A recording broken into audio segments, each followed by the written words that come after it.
দুর্গাপূজা এসেই গেছে, এই পুজোতে শাড়ি কেনার টাকা দে না। দুর্গাপূজা এসে গেছে, নতুন শাড়ি কিনতে হবে। দুর্গাপূজা এসে গেছে, শাড়ি নেবো, চুড়ি নেবো, ঘুরতে যাবো। এ দে না, আমি তোর জন্য নাচলাম রে। শাড়ি কেনার টাকা দে না। দুর্গাপূজা এসে গেছে, সারাদিন মদ খাবো, আমিও নাচলাম, আমাকে মদ খাওয়া টাকা দে।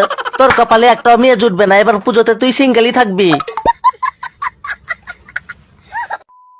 এবার পুজোতে মদ খাবে না, কথা দাও দেব। না পারো। কথা দাও মদ খাবে না। না। মদ খাওয়া ছাড়ো দেব। না।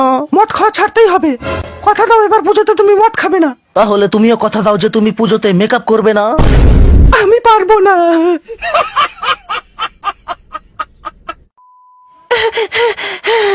পুজোর জন্য অনলাইনে 5টা ড্রেস অর্ডার করেছিলাম। ডেলিভারি বয় এসে আমাকে বারবার ফোন করছে, কিন্তু আমার কাছে 1 টাকাও নেই। এখন আমি আর ফোনই ধরবো না, এই জঙ্গলেই লুকিয়ে থাকবো, তাহলে ডেলিভারি বয় খুঁজেই পাবে না।